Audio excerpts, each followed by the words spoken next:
자, 이 시간 우리가 자리에서 일어나셔서 말씀을 한번 읽어보겠습니다. 오늘 창세기 1장 1절에서 3절 말씀을 같이 한번 읽어보겠습니다. 창세기 1장 1절에서 3절 말씀입니다. 창세기 1장 1절에서 3절 말씀 같이 한번 읽어보겠습니다. 시작. 태초에 하나님이 천지를 창조하시니라. 땅이 혼돈하고 공허하며 흑암이 깊음 위에 있고 하나님의 영은 수면 위에 운행하시니라. 하나님이 이르시되 빛이 있으라 하시니 빛이 있었고. 아멘. 아멘. 착석하시겠습니다. 오늘 설교의 시작을 캠벌리 커버거라는 분이 지금 알고 있는 걸 그때도 알았더라면 이라는 글을 소개하며 시작하도록 하겠습니다. 지금 알고 있는 걸 그때도 알았더라면 내 가슴이 말하는 것에 더 자주 귀 기울였으리라. 다른 사람들이 나에 대해 말하는 것에는 신경 쓰지 않았으리라. 지금 알고 있는 걸 그때도 알았더라면 사랑에 더 열중하고 그 결말에 대한 걱정을 덜 하였으리라. 뭐 여러 가지 뒤에 글도 있긴 한데 요지는 무엇인가 하면은 후회하지 않는 것이 원하는 것이라는 것이죠. 후회하지 않는 것. 여러분, 우리는 이 땅에 살아가면서 누구나 후회하며 살아갑니다. 후회가 전혀 없는 그러한 인생은 없는 것이죠. 그런데 조그만한 것들의 실수는 괜찮습니다. 고치면 되니까요. 그러나 치명적인 실수는 우리에게 없어야 됨을 여러분 기억하셔야 됩니다. 오늘 우리가 읽었던 창세기 1장 1절의 말씀은 이렇게 말씀하고 있습니다. 태초에 하나님이 천지를 창조하시니라. 세상의 기원에 대해서 세상 사람들은 두 가지를 믿고 있습니다. 한 가지는 진화론이고 또 한 가지는 창조론입니다. 잘 알다시피 창조론은 어떤 분이 이 세상을 창조했다라고 믿는 것이 창조론입니다. 그리고 진화론이라는 것은 어느 날 큰 폭발에 의해서 생명체가 생기게 되었고 그리고 아메바 같은 하등생물이 점점 고등생물로 진화되어져서 원숭이가 사람이 되었다라고 주장하는 이론입니다. 여러분, 만약 진화론을 믿는다면, 창조론을 믿지 않는다면 우리의 조상은 원숭이입니다. 원숭이가 우리의 조상이라고 생각한다면 우리나라는 혈연을 상당히 중요하게 생각하지 않습니까? 혈통을 아주 중요하게 생각합니다. 그렇다면 그분을 잘 모셔야 되겠죠. 그런데 그렇게 생각하는 사람은 그렇게 많지 않은 것 같습니다. 그리고 원숭이가 나의 조상이라고 생각한다면 참다운 사람답게 사는 방법, 참다운 인간답게 사는 방법이 무엇인지 잘 모릅니다. 오늘 본문의 말씀에 보면은 태초에 하나님이 천지를 창조하시니라 그렇게 말씀하고 있죠. 태초에 히브리어로는 브레시트, 바라, 엘로힘 그렇습니다. 태초에 하나님이 천지를 창조하시니라. 뭐 영어로는 in the beginning God created 그러죠. God created the heavens and the earth 그렇습니다. 천지를 창조하셨다 그렇게 말씀하고 있죠. 여기 브레시트라는 말은 아주 중요한 말인데 태초에라는 말을 시초에라고 번역하는 것이 더 올바른 번역이라 할 수 있습니다. 시초에. 시초에라는 말은 시간이 시작되었을 때에. 성경은 있잖아요. 시작과 끝을 가르쳐주는 책입니다. 다시 한번요. 성경은 시작과 끝을 가르쳐주는 책입니다. 기원에 대해서 여러 가지를 이야기하고 있죠. 우주의 기원에 대해서 말씀하고 있고요. 또 시간의 기원에 대해서 말씀하고 있고요. 또 사람의 기원에 대해서 말씀하고 있고요. 또 어떤 학생들은 영어 엄청 싫어하지 않습니까? 영어 뭐 여러 가지 언어의 기원도 성경에서는 말씀해 주고 있습니다. 그러니까 여러 가지 기원 중에 하나가 이 시간의 기원인데 시간의 기원에 대해서 이야기하고 있는 책은 하나도 없습니다. 오직 성경밖에. 그러니까 시초에라는 말은 이때까지 전혀 시간이 없다가 어느 순간에 하나님께서 시간을 만드시고 그때에 세상을 창조했다라는 것입니다. 그래서 요음이라고 하는 하루 24시간이라는 이 단어가 생겼습니다. 그래서 그때부터 사람에게 시간이 생겼습니다. 그때가 바로 하나님께서 세상을 창조하셨을 때입니다. 그러면서 세상에 하나님께서 이 세상을 태초에 하나님이 천지를 창조하셨다라고 말씀하고 있는 것입니다. 성경에서는 설명을 하지 않습니다. 어떻게 했고 나는 누구다라고 설명하지 않습니다. 단지 선언부터 시작하는 거예요. 브레시트 바라 엘로힘, 전능하신 하나님이 세상을 창조했다라고 그저 그렇게 선언하고 있는 것입니다. 여러분, 우리가 이 땅에 살아가면서 물론 진화론을 믿어도 괜찮습니다. 물론 창조론을 믿는 것이 더 바람직하다고 생각합니다. 두 가지 견해를 가지고 생각해 볼 때에 어느 것이 올바른지를 한번 결정해 보시고, 그리고 그것이 옳다면 어떻게 우리가 살아야 되는지 이 시간 깨달았으면 좋겠다라는 생각이 듭니다. 아이작 뉴턴이라는 사람이 있었습니다. 여러분들이 잘 아는 만유의 법칙, 그것을 발견했던 사람이 아이작 뉴턴입니다. 이 사람은 수학자였고 물리학자였고 과학자였습니다. 이 사람의 친구 가운데 하나님께서 세상을 창조했다라는 이것을 믿지 않는 사람이 있었습니다. 그래서 자기 사무실에 천왕성이나 또 태양계, 그러니까 해와 달과 지구 이런 것들, 그런 것들을 쭉 이제 만들어놨습니다. 모델로, 모양으로 아주 멋있게 축소해서 만들어 두었습니다. 어느 날 친구가 왔습니다. 친구가 왔는데 멋지게 만들어져 있거든요. 우주 전체가 이렇게 만들어져 있거든요. 그러니까 야, 뉴턴, 이거 누가 만들었어? 라고 물어봤습니다. 그러자 뉴턴이 하는 말이, 내가 어느 날 사무실에 와보니까 지가 자연적으로 저렇게 생겼어. 그러니까 이 친구가 하는 말이, 아이고 이 바보야, 그런 게 어딨냐, 어떻게 이거 우연히 생길 수 있느냐 라고 이야기하는 것입니다. 그러자 뉴턴이 하는 이야기가, 이 조그마한 것도 우연히 생기지 않았다라고 믿는 네가 어떻게 이 우주 전체가 그저 우연히 생겼다라고 믿는 것이 어떻게 어리석지 않느냐라고 이야기를 했다고 합니다. 그렇죠, 여러분. 진화론은 우연히 생겼다고 믿는 것입니다. 어느 날 우연히 생겼는데 모든 것들이 질서가 정확하게 유지되고 있다라고 믿는 것입니다. 그것이 이해가 되십니까? 지구는 자전과 공전으로 움직이죠. 자전의 속도가 몇 킬로인지 아십니까? 시속 1600km입니다. 엄청나죠? 우리나라 KTX 속도가 시속 305km입니다. 305km만 달려도 달리는 것이 느껴지고, 또 정차할 때나 또 흔들릴 때는 엄청나게 많이 흔들리기도 합니다. 그런데 시속 1600km 달리고 있음에도 불구하고 전혀 요동하지 않고 전혀 느낌이 없습니다. 왜 그렇습니까? 중력의 힘, 그 모든 것들이 다 좌우하기 때문에 그렇습니다. 이것이 우연히 생겼다라고 하기는 너무나도 이상하지 않습니까? 지구와 태양 간의 거리는 1억 5천 킬로입니다. 태양의 표면 온도는 5,778도입니다. 대략 6,000도라고 이야기합니다. 그런데 태양과의 거리가 조금만 가까워져도 사람은 불타버리고요, 멀어지면 얼어 죽습니다. 태양이 정확하게 그 위치에 있어야 지구의 사람들은 살아나고 지구에 있는 생명체는 살 수가 있는 것입니다. 신기하죠? 지구와 달과의 거리는 38만 4,400km입니다. 꽤 멀죠. 그런데 지구와 달과의 거리가 무엇을 좌우하냐면은 바다의 썰물과 밀물을 좌우합니다.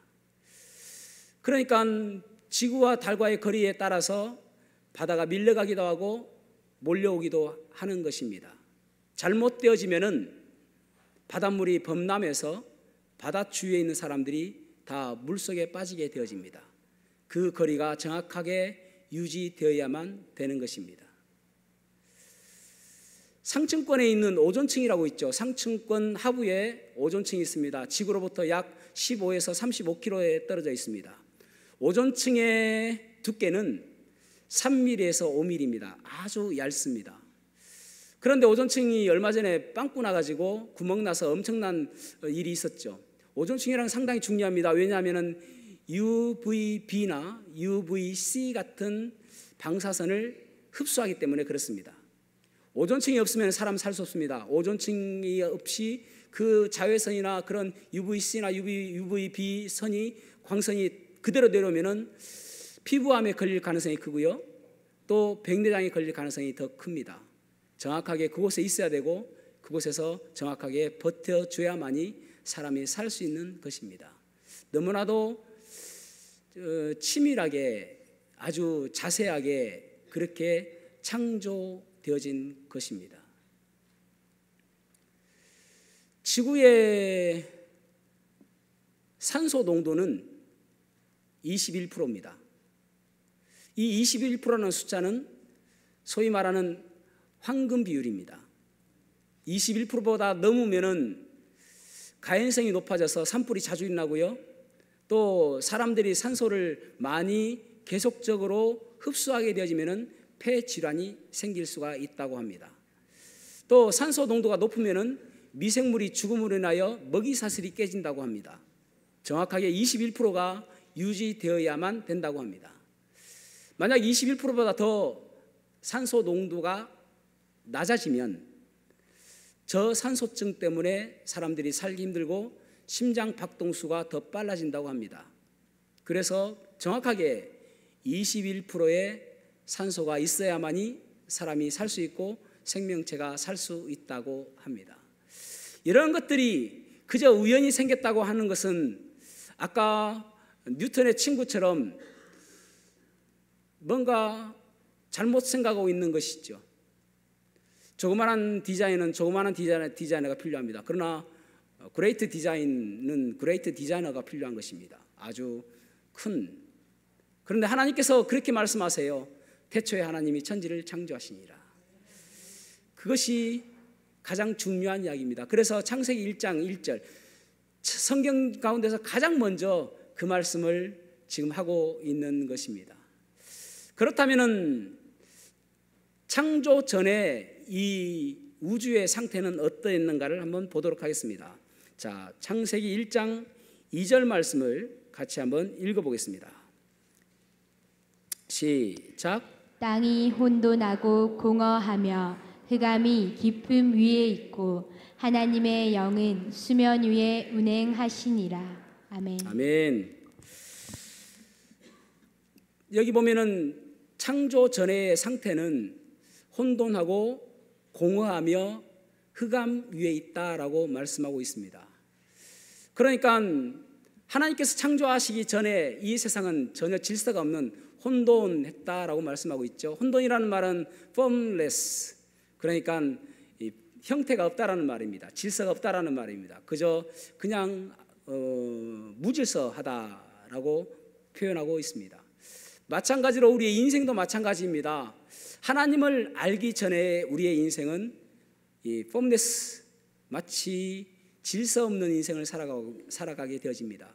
무엇을 위해서 살아가야 될지, 무엇을 향해서 살아가야 될지 방향과 목적도 없이 살아가는 인생이 되어지는 것이죠. 그래서 결국은 내가 기준이 되어지는 것이죠. 포스트 모더니즘 시대라고 이야기하지 않습니까? 포스트 모더니즘 시대라는 특징은 무엇인가 하면은 절대 진리는 없다. 정답은 없다라는 것입니다. 내가 정답이고 내가 진리이다. 내가 옳으면 옳은 것이고 내가 틀리면 틀렸다라고 믿는 것이 포스트 모더니즘 시대입니다. 그러니까 내가 기준이 되어지는 것이죠. 내 마음대로 살아가게 되는 것이죠. 나만 마음에 들면 되는 것이죠. 나만 기분 좋으면 되는 것이죠. 다른 사람 관심 없습니다. 왜냐하면 기준이 나이기 때문에 그렇습니다. 이것은 무엇을 의미하냐면은 처음에 사람이 타락할 때에 하나님께서 아담과 하와를 창조하시고 에덴 동산에서 선악과를 따먹지 못하게 했습니다. 절대 먹지 마라라고 했습니다. 그런데 하와가 사단의 꾀임에 빠져서 선악과를 따먹게 되어지죠. 그때 사단이 하와에게 유혹하는 이야기가 무엇인가 하면은 이것을 먹는 날에는 be like God, 하나님처럼 될 것이다 라고 이야기를 합니다. 이것만 먹으면 하나님처럼 될 것이다. 그러니까 그것 때문에 사람의 마음속에는 그런 마음이 있는 거예요. 신이 되고 싶은 마음, 내가 신인 것처럼. 뉴에이지가 그것이 아닙니까? 내가 신이다예요. 내가 신이다. 그러니까 내가 신인 것처럼 살고 싶어 합니다. 그래서 무엇이 나옵니까? 결국은 다른 사람들을 지배하고 싶은 마음이 생기는 거예요. 하나님 없는 인생은 무언가 목적이 있는 것이 아니라 내가 다른 사람들을 지배하는데 목적을 두고 살아갑니다. 그래서 공부를 더 많이 하는 이유, 돈을 더 많이 버는 이유, 그것은 다른 사람보다 더 높은 위치에서 그것을 지배하기 위해서 하는 것입니다. 죄라는 것은 무엇인가 하면은 하나님의 기준에서 벗어나는 것입니다. 하나님의 표준에서 벗어나는 것입니다. 내 마음대로 살아가고 내 뜻대로 살아가는 그것을 하나님께서는 너 죄다라고 이야기하는 거예요. 그래서 하나님을 만나기 전에는 우리가 혼란 가운데밖에 살 수 없는 인생이 되는 것입니다. 하나님을 알아야 비로소 질서가 생기고 무엇을 위해서 살아가야 될지 목표가 생기게 되는 것이죠. 기부를 많이 하는 사람들의 대부분은 그리스도인입니다. 왜 그렇습니까? 왜 이 땅에 살아가는지 목적이 정확하니까 그렇습니다. 하나님께서 그들에게 주신 그 재능, 그 은혜, 은사, 선물을 혼자 쓰라고 주신 것이 아니라 다른 사람들을 위해서 쓰라고 한 그 목적을 알기 때문에 그렇습니다. 두 번째로는 하나님을 만나기 전에 이 땅은 어떠했는가? 공허했다라고 이야기합니다. empty죠. 흔히 우리가 이야기하는 앵꼬입니다. 자동차 앵꼬 났다라고, 기름이 떨어졌을 때 앵꼬 났다라고 이야기하죠. 텅 빈, 공허한 그런 뜻을 가지고 있죠. 하나님이 없는 인생은 그 어떤 것을 채우려 하더라도 만족감을 누릴 수가 없습니다. 그저 항상 허무한 것뿐입니다. 아무리 돈을 많이 모아도, 아무리 높은 위치에 올라간다 할지라도 허무한 거예요. 그래서 결국은 그것을 벗어나기 위해서 마약을 한다든지 또 다른 잘못된 선택을 하기도 합니다. 극단적인 선택도 하기도 하지요. 왜냐하면 그 마음에 채워지지 않기 때문에 그렇습니다. 야곱이라는 사람이 있었습니다. 야곱의 이름의 뜻은 발꿈치를 붙잡은 자라는 뜻입니다. 형과 쌍둥이로 태어났거든요. 그래서 형의 발꿈치를 붙잡고 나왔습니다. 그러니까 항상 그의 마음속에는 무언가 붙잡으면 나는 만족할 수 있겠지, 그것만 붙잡으면 나는 성공한 것처럼 보여지겠지, 나는 그것만 붙잡으면은 나는 이 세상 속에서 아주 기분 좋게 살 수 있겠지라는 생각을 가지고 있었습니다. 그래서 어렸을 때는 내가 형이 되고 싶은 마음이 있는 거예요. 그래서 형이 배고파할 때에 팥죽 한 그릇으로 형을 샀습니다. 그래서 그가 형이 되었습니다. 그럼에도 불구하고 그에는 만족감이 없었어요. 그것이 그의 굶주림을 해결시켜주지 않았습니다. 아버지의 축복만 받으면, 아버지의 사랑만 받으면 내가 만족감을 누릴 수 있을 것 같다라고 해서 형처럼 속이고 아버지에게 축복을 받습니다. 그럼에도 불구하고 그의 마음속에 만족감은 없었습니다. 형을 피해서 삼촌 집으로 도망갑니다. 그곳에서 정말 아름다운 여인을 만납니다. 야, 내가 저 여자하고만 결혼하면은 내가 그 어떤 사람도 부럽지 않겠다라는 생각을 갖게 되어집니다. 라헬과 결혼하지요. 그럼에도 불구하고 그에게는 그 모든 것들을, 그 텅 빈 앵꼬난 그 마음을 채울 수가 없었습니다. 그리고 그는 많은 돈을 법니다. 그럼에도 불구하고 만족감이 없었습니다. 그리고 형을 만나러 오는 길에 드디어 하나님을 만납니다. 그 하나님을 만난 이후에 하나님께서 이 야곱이라는 이름을 이스라엘로 바꾸어 주십니다. 이스라엘은 이름의 뜻은 하나님과 겨루는 자라는 뜻도 있고 하나님께서 통치하신다, 하나님께서 싸우신다라는 뜻을 가지고 있습니다. 이스라엘 사람들은 하나님께서 싸우신다, 하나님께서 통치하신다 그런 개념으로 이스라엘을 사용하기도 하지요. 그때 비로소 만족감을 누리게 되는 것입니다. 환도뼈를 맞아서 절뚝거리는 장애인이 되었음에도 불구하고 드디어 만족감을 누리는 것입니다. 그러니까 우리가 무엇을 가졌느냐, 무엇을 소유했느냐, 그것이 우리를 만족하게 해주는 것이 아니다라는 것이죠. 결국은 하나님을 만나야 참 만족을 누릴 수가 있는 것입니다. 사마리아 여인도 마찬가지죠. 요한복음 4장에 보면 사마리아 여인이 나옵니다. 그에게는 이미 5 남편이 있었고 그리고 지금 살고 있는 남편도 남편이 아닙니다. 무슨 말인가 하면 정식으로 결혼하지 않고 살고 있다라는 말이에요. 동거하고 있는 것이죠. 그럼에도 불구하고 그에게 만족감이 없었습니다. 그러니까 남자를 많이 만나고 이 남자 만나보면 내가 만족감 있겠지 해서 이 남자를 버리고 또 다른 남자를 만나보고 계속적으로 다른 남자를 만나보았음에도 불구하고 만족감을 누리지 못했습니다. 날마다 목말라하고 날마다 갈증이 느껴졌다라는 말입니다. 그런데 예수님을 만났습니다. 너무나도 기뻐서 그가 물 길러 왔던 그 물동이를 다 버려두고 뛰어나가서 동네 사람들에게 이야기합니다. Come and see, 와 보라, 내가 그리스도를 만났다, 내가 메시아를 만났다, 내 인생이 이제는 더 이상 목마르지 않는 그런 인생이 되었다라고 이야기합니다. 어떨 때요? 예수님을 만났을 때에, 그때의 인생이 바뀌는 거예요. 여러분, 우리들도 마찬가지 아닙니까? 여러 가지 노력해보죠. 나는 그것만 있으면 내가 행복할 것 같은데, 내가 그것만 있으면 만족할 것 같은데, 그러나 예수님이 없는 그것은 결코 여러분의 그 마음을 채우지 못합니다. 더 많은 것들을 움켜잡으려고 할 뿐이에요. 그 다음에 흑암, 창조전에 이 세계는 어떠했냐면은 흑암 위에 있었다라고 이야기합니다. darkness, 어둠이죠. 어둡다라는 것은 갈 길을 모른다라는 것입니다. 방황한다라는 것입니다. 망망대해에서 그저 조그마한 조각배 하나가 떠다니는 것처럼 바람에 이끌리고 파도에 이끌려 가는 것처럼 그렇게 살아간다라는 말입니다. 한치의 앞도 모르고 불안하게 살아간다라는 거예요. 그래서 믿는 사람과 믿지 않는 사람의 특징이 무엇이냐면은, 믿지 않는 사람도 망망대해에 마치 작은 돛담배를 띄워서 살아가는 것처럼 살아가고, 믿는 사람도 그렇게 살아가는 것처럼 보여집니다. 그러나 그 마음속에는 어떠한 것이 있냐면은, 블랭크 혼이라는 사람이 이렇게 시를 썼습니다. 큰 물결이 설레는 어두운 바다, 저 등대의 불빛도 희미한데 이 풍랑에 배저 항해하는 이 작은 배 사공은 주님이라. 나 두려움 없도다. 주 예수님 늘 깨어 계시도다. 이 흉흉한 바다를 다 지나면 저 소망의 나라에 이르리라.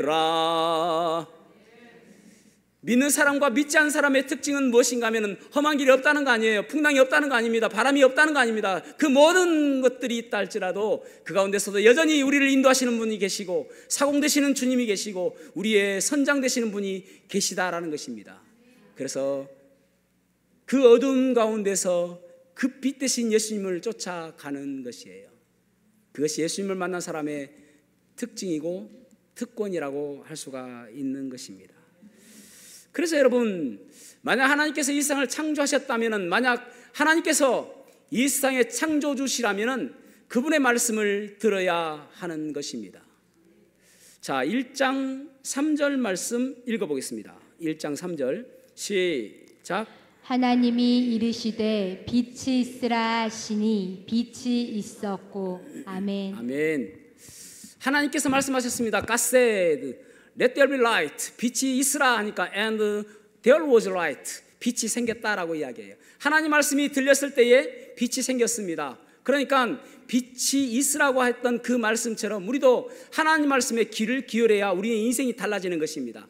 하나님 말씀 우리에게 뭐라고 말씀하시는가 하면은 로마서 3장 23절에 모든 사람이 죄를 범하였음에 하나님의 영광에 이르지 못하더니라고 말씀하고 있습니다. 모든 사람들 다 죄인이라는 거예요. 그 죄 때문에 모든 사람들은 다 하나님의 영광에 이르지 못한다라는 말은 지옥에 갈 수밖에 없다라는 말입니다. 다 지옥 갈 수밖에 없는 존재로 우리는 살아간다라는 것입니다. 여러분, 우리가 한평생 끝나는 것처럼 보여지죠. 한평생 살아가는 것으로 끝나는 것처럼 보여지죠. 그러나 성경은 그렇게 말씀하지 않습니다. 히브리서 9장 27절에 보면은 한번 죽는 것은 사람에게 정하신 것이요 그 후에는 심판이 있으리니 라고 말씀하고 있습니다. 모두가 다 죽을 수밖에 없는 존재입니다. 한 번은 다 죽습니다. 그러나 그 뒤에 심판이 있다라고 말씀하고 있습니다. 그 심판이 무엇인가 하면은 천국과 지옥의 심판입니다. 지옥은 어떤 곳인가 하면은 구더기가 죽지 않고 불이 꺼지지 않는 영원히 고통받는 곳이 지옥입니다. 사람은 죽으면 끝인 것처럼 보여집니다. 그래서 사람들이 힘들고 어려우면 자살하지 않습니까? 그런데 그것으로 끝나는 게 아니에요. 우리의 영혼은 영원토록 존재하는 것입니다. 영혼은 끝까지 가는 것입니다. 그래서 끝까지 영원토록 천국에 있느냐 아니면 영원토록 지옥에 있느냐, 그것을 우리는 생각하며 살아야 되는 것입니다. 우리가 어느 날인가 하나님 앞에 서는 날이 있을 것입니다. 그것은 바로 천국의 길인가 지옥의 길인가 결정받는 날입니다. 그날에 후회하면 그때는 너무 늦어요. Too late. 너무 늦어요. 그 전에 우리는 결단하셔야만 되는 것입니다.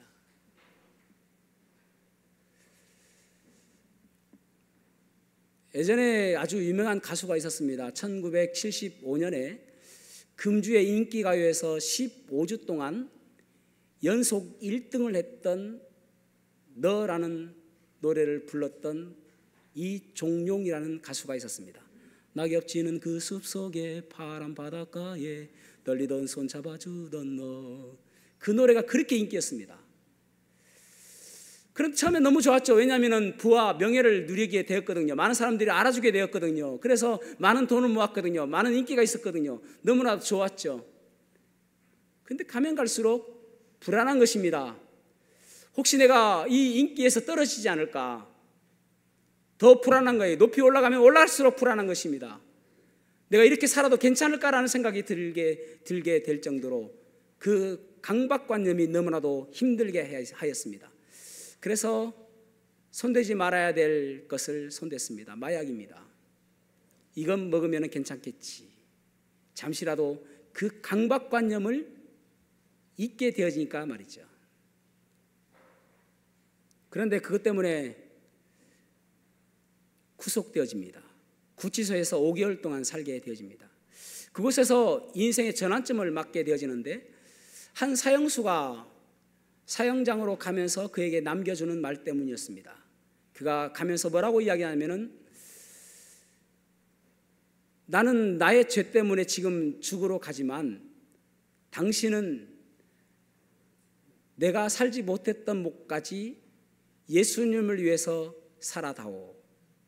그 말을 하고 사형장으로 떠났습니다. 이것은 엄청나게 충격적이었습니다. 내가 이때까지 나를 위해서 살았는데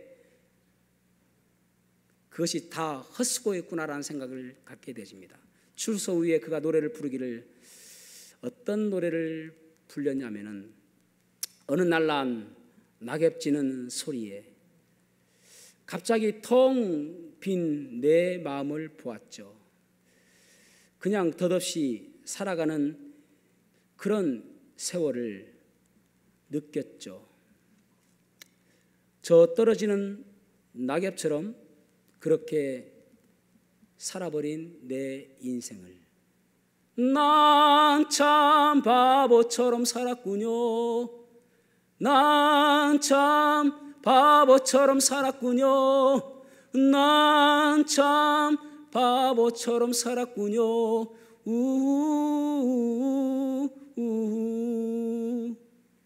그가 깨닫기를 난 참 바보처럼 살았구나라고 생각했던 것입니다.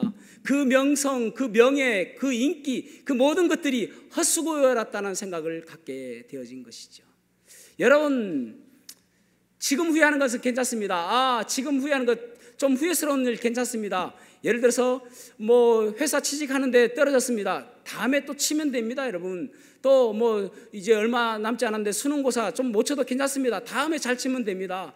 여러분 하루하루 예를 들어서 운전면허증 떨어졌습니다. 다음에 잘하면 됩니다, 여러분. 그러나 주님 앞에 만났을 때에 그때 너 지옥 가라고 하면은 그때는 too late, 너무 늦은 거예요. 그때는 너무 늦은 것입니다. 더 이상 돌이킬 수 없기 때문에 그렇습니다. 우리 모든 사람들은 모두가 다 죄인이라고 말씀을 드렸죠. 이 죄 문제가 해결되지 않는 한 우리는 지옥을 벗어날 수가 없습니다. 그러나 우리가 스스로 이 죄 문제를 해결할 수가 없습니다. 어떻게 해도 우리의 죄 문제는 해결할 수가 없습니다. 그래서 하나님께서는 고린도후서 5장 21절에 보면은 죄를 알지도 못하신 그 예수님께 우리의 모든 죄를 다 덮어 씌우셔서 그분을 십자가에 달려 돌아가시게 하셨습니다. 그래서 그 사실을 믿는 사람들을 하나님께서는 대신 십자가에 달려 죽은 것으로, 나의 죄를 위해서 내가 대신 십자가에 달려 죽은 것으로 그 죄값을 치른 것으로 인정해 주시는 것입니다. 이사야 53장에 보면 이렇게 말씀하고 있죠. 우리는 다 양 같아서 그릇 행하여 각기 제 길로 갔거늘 여호와께서는 우리 무리의 죄를 그에게 담당시키셨도다. 그가 찔림은 우리의 허물 때문이요 그가 상함은 우리의 죄악 때문이라. 그가 채찍에 맞음으로 우리가 나음을 입었고 그가 징계를 받음으로 우리가 평화를 누리도다. 예수님께 모든 것을 다 덮어 씌우셨습니다. 우리의 모든 죄를 다 가져가게 하셨습니다. 그래서 요한복음 5장 24절에 보면은 내가 진실로 진실로 너희에 이르노니 내 말을 듣고 또 나 보내신 이를 믿는 자는 영생을 얻었고 심판에 이르지 아니하나니, 천국에 갈 수 있다라는 거예요. 더 이상 지옥으로 가는 심판에 이르지 아니한다는 거예요. 사망에서 생명으로 옮겼느니라, 그렇게 말씀하고 있는 것입니다. 그 예수님을 믿는 사람에게는 하나님께서 천국으로 이끌어 주신다고 말씀하고 있는 것입니다. 사랑하는 여러분, 우리는 오늘 전도 집회거든요. 왜 전도 집회를 할까요? 왜 내가 사랑하는 언니, 사랑하는 동생, 사랑하는 친구들을 왜 꼭 이번 주에 교회 가자라고 이야기할까요? 그 사람이 천국 가야 되기 때문에, 내 마음이 행복하기 때문에 그렇습니다. 그 사람이 지옥 가면 내 마음이 너무나 불편하고 날마다 눈물을 흘릴 수밖에 없기 때문에 그렇습니다. 내가 가는 그 천국에 같이 가고 싶어서 그렇습니다. 원색적이죠? 네, 맞습니다. 원색적입니다. 그러나 그것이 사실이기 때문에 그렇습니다. 둘러 말하고 싶지 않습니다. 여러분들 지옥 가면 안 됩니다. 지옥 가면 고생합니다. 지옥 가면 고통받습니다. 지옥 가면 평생 영원토록 그곳에서 고통하며 신음하며 살아가게 되는 거예요. 물 한 모금만 던져달라고, 떨어뜨려 달라고 했던 부자가 그 지옥에서 얼마나 갈증을 느꼈으면 그렇게 고통스러워할까요?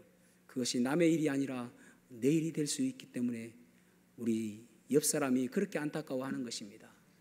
여러분들은 지옥 가서는 안 됩니다. 여러분 모두가 천국 가야 되는 것입니다. 오늘 여러분 그 사실을 기억하시고 결단하는 귀한 시간이 되었으면 좋겠습니다. 기도하시겠습니다.